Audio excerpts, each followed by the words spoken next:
आमदार रोहितदादा पवार सध्या आपल्यासोबत आहेत।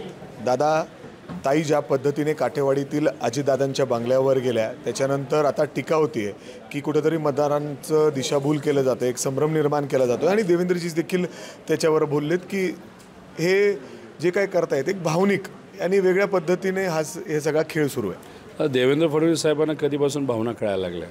2014 पासून जेव्हा ते सत्तेत आले त्या दिवसापासून तर जी संस्कृती होती या महाराष्ट्राची राजकीय ती सगळी त्यांनी मोडीत काढली।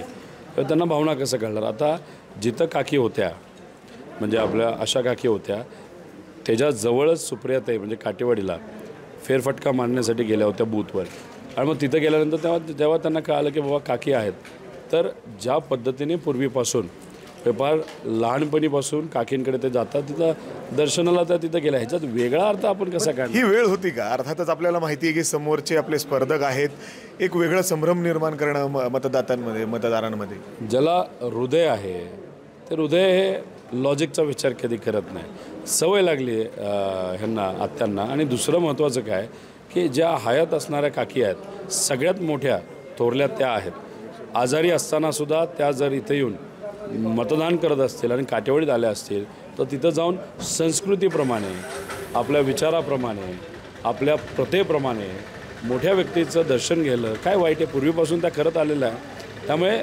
सुप्रियाताईंनी जे केलं ती परंपरा जपली आणि हे जे काही टोमणे मारत आहेत देवेंद्र फडणवीस आणि अजितदादाची मित्रमंडळी हे फक्त राजकारण बघतात। दादा, अजितदादांनी एक डायलॉग मारला आहे, मेरी माँ मेरे साथ है। आतापर्यंत जे एक चित्र निर्माण केलं जात होतं की आईसुद्धा सोबत नाही आहेत, ज्या पद्धतीने भाऊ टीका करतात त्याच पद्धतीने पुढं तुम्हाला आईसुद्धा शरद पवार साहेबांच्या स्टेजवर दिसतील असं म्हणलं जात होतं, परंतु त्यांनी ठोकून सांगितलं छाती की माँ मेरे साथ है।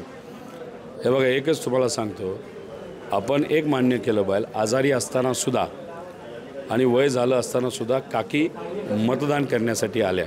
आशा काकी फार जबरदस्त गोष्ट आहे ती। फक्त दादांच्या बाबतीत बोलायचं गेलं 2 महिने मला काकींबरोबरचा म्हणजे त्यांच्या आईंबरोबरचा एखादसुद्धा फोटो तिथं बघितलेला आले नाही। त्यामुळे माँ मेरे साथ है हा जो डायलॉग त्यांनी इथं बोलून दाखवला म्हणजे त्याचा अर्थ इलेक्शनच्या दिवशी तुम्हाला आईंची आठवण झाली असंच म्हणावं लागेल ना। पण ठीक आहे, तो त्यांचा विषय। पण म्हणजे ह्याच्यामध्ये मला काय वाटतं की महत्त्वाचं की काकी आजारी असताना वय जास्त असताना मतदानाला आल्या।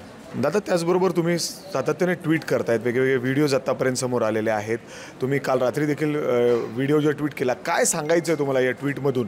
म्हणजे तुम्ही जे लिहिता की पैसे वाटले जात आहेत, कुणावर थेट टीका करताय तुम्ही? दादांवर आणि दादांच्या मित्र परिवारावरती तर करतो की जो पैशाचा वापर करताय, मलिदा गँग आहे, जे लाभार्थी आहेत। आता मी जे काय बोललो होतं काय चुकीचं बोललो का? मी PDCC बँकेचं बोललो होतो, मी बारामती बँकेचं बोललो होतो। आता काल तर तुम्ही 1-1 वाजता PDCC बँक तिथं ओपन ठेवता, 500च्या नोटा या दोन्ही बँकेमध्ये आपल्याला मिळत नाहीत। आणि त्याच्याचबरोबर जे पैसे वाटतानाचे व्हिडिओ आहेत तर तुमचेच कार्यकर्ते आहेत ना, सुनील शेळकेचे बंधू आहेत आणि इतरही सर्व लोक आहेत। त्यामुळे ह्याच्यामध्ये कुठंतरी आम्ही असं हवेतल्या गोष्टी तर करत नाही। भरणे मामा धमक्या देतात, त्यांचा व्हिडिओ टाकला, त्यात काय खोटे भरणे मामा नाहीत ना। त्यामुळे जे खरं आहे ते लोकांसमोर आलं पाहिजे। दबावतंत्र, गुंडागर्दी, गुंडाचा पण फोटो टाकला वेल्हेमध्ये आज सकाळी त्याने एक बूथ ताब्यात घेण्याचा प्रयत्न त्या गुंडाली केला। आता जे काय आहे ते खरं आहे आणि तेच आम्ही लोकांसमोर आणतोय। आता किती पैसे असे आलेत तुम्ही जे सांगताय? आता तुम्ही पत्रकार परिषदेमध्ये सुद्धा सांगितलं की किती ते पैसे वाटतायत एक मतदाराला? जे आम्हाला कळालेलं आहे 2,500 रुपये कमीत कमी एका मताला आणि तो आकडा हळूहळू 5,000पर्यंत जातो। आता ह्याच्यामध्ये जातीन्याय धार्मिक म्हणजे जात आणि धर्म बघून तिथं तो पैसा वाटला गेलेला आहे।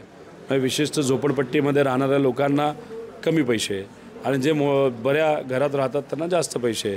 पैसे देतानासुद्धा भेदभाव हा कुठंतरी अजितदादाच्या गटाकडनं झाला आहे आणि आम्ही त्यात विश्वास न ठेवल्यामुळे आम्ही या बाबतीत कुठं भानगडीत राहिलो नाही। आम्ही लोकशाहीच्या माध्यमातून विचारावर तिथं ही लढाई लढत आहोत। पण तुम्ही तक्रार केली का या संदर्भात? आत्तापर्यंत जसं तुम्ही सातत्याने सांगताय की काही बूथ ताब्यात देखील तुम्ही आतासुद्धा सांगितलं, आम्ही 250 तोंडी तक्रारी केल्यात, 155 आम्ही इलेक्शन कमिशनला तक्रारी दिलेल्या आहेत। त्याच्यामध्ये बूथ ताब्यात घेणं असेल, त्याच्याचबरोबर EVM बिघाड असेल, धमक्या असतील, असं विविध प्रकारच्या तक्रारी तिथं आम्ही केलेल्या आहेत इलेक्शन कमिशनला ऑफिशियली। आतापर्यंत तुम्हाला असं वाटलं कुठं बूथ ताब्यात घेतलेलं आहे जसं तुम्ही एकदम सांगितलं की घेऊ शकतात? 2 बूथ घेण्याचा प्रयत्न केला, एक वेल्हेमध्ये आणि एक सोमेश्वर नगर कधी मगरवाडीमध्ये आहे। कोण घेण्याचा प्रयत्न करतात? तिथले लोक म्हणजे अजितदादांचे मित्रपरिवार नाही तर ते जे मलिदा गँग नाही तर जे लाभार्थी आहेत जे थोडे पैशाली मोठी लोक आहेत आणि आमचे कार्यकर्ते साधे कार्यकर्ते आहेत, छोटे कार्यकर्ते पण निष्ठावंत आहेत. त्यामुळे कुठंतरी पूर्वीपासून त्या घराचं वर्चस्व असल्यामुळे त्या गावात तर हे लोक थोडे घाबरतात. पण आता हे लढत आहेत आणि मनापासून लढत आहेत, ती चांगली गोष्ट आहे. ताईसुद्धा आपण बघितलं आत्ताच तिथं मतदारसंघामध्ये परत फिरतायत. ज्यांना धमकी देण्यात आली दत्ता भरणेंकडून त्यांना जाऊन त्यांनी भेटलं. म्हणजे अर्थात एका पद्धतीने आरोप होतात की हे भावनिक खेळी आहे. तुम्ही देखील त्या दिवशी जसं त्या पद्धतीने तुम्ही भाऊक झाला, रडलात, तुमचीच नक्कल अजितदादांनी करून दाखवली. आता भरणे मामांना काय मी शिव्या द्यायला लावल्या आणि शिव्या देत असताना आई बहिणीवरनं मी द्यायला लावल्या. भरणे मामाच आहे ना. भरणे मामा माझं ऐकतात का दादांचं ऐकतात? तर ते दादांचं ऐकून शिव्या दिल्या असतील आणि स्वतःचं ऐकून शिव्या दिल्या असतील. तो व्हिडिओ फक्त आम्ही टाकला आणि शिव्या खाणारं कोण होतं? तर त्यांच्याच भावकीचं भरणे कुटुंबातलाच एक व्यक्ती होता आणि 2-3 व्यक्ती होते आणि गवळी 12 बलुतेदारपैकी एक आहे. काय त्यांची चूक की ते आमच्या बूथवर होते. काय करत होते? तर लोकांना मदत करत होते. काय पैसे वाटत नव्हते आणि तिथं येऊन तुम्ही धमक्या देता. आणि हे सगळं व्हिडिओ अख्ख्या महाराष्ट्रामध्ये आता गेलेलं आहे की दादा कशा पद्धतीने खालच्या लेवलला जाऊन वेगळ्या वेगळ्या प्रकारचं धमकीतंत्र वापरत आहेत.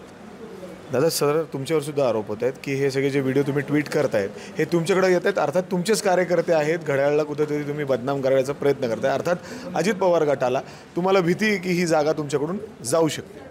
लोकांचं नेटवर्क आमचं जास्त चांगलं आहे आणि आमची लोकं घाबरत नाहीत. आणि चुका तुम्ही करताय, तुम्ही पैसे वाटताय, तुम्ही दबावतंत्र करताय. आमची लोकं कुठे दबावतंत्र करतायत? त्यामुळे तुम्ही ज्या ज्या काही गोष्टी करत आहेत ते लोकं आमच्यापर्यंत पोचवत आहेत. तुमचेच लोक आहेत ना, का थोडी आम्ही ॲक्टर तिथं लावलेला आहे आणि ते फक्त व्हिडिओ आणि फोटो आम्ही आमच्या सोशल मीडियावर टाकत आहोत. तुमच्या लोकांना शांत बसायला लावा. आता बूथ तुम्ही ताब्यात घेण्याचा विचार 4:30 नंतर करताय, तो करू नये. आणि केला तर तुम्हाला खूप अवघड पडेल, नाही तर महागच जाईल. दादा विश्वास आहे ही जागा तुम्ही म्हणजे जिंकून आणाल? गेल्या वेळेसपेक्षा चांगल्या लीडली सुप्रियाताई निवडून येतील असा विश्वास त्यांना देखील आहे. त्यांचा विश्वास कुठल्या सर्वेवर तो त्यांचा विषय आहे. आम्ही लोकात असल्यामुळे लोकांशी चर्चा करून जी भावना लोकांनी व्यक्त केली त्या भावनेवर आम्ही इथं बोलत आहोत. शेवटचा प्रश्न विचारतो. सुरुवातीपासून दादा सांगत होते की काही लोक आजारी होतील, शेवटच्या क्षणी ॲडमिटसुद्धा होऊ शकतात आणि शरद पवार शेवटच्या सभेनंतर ज्या पद्धतीने ते काय आराम करत आहेत. आता काय साहेब बरं आहेत काय?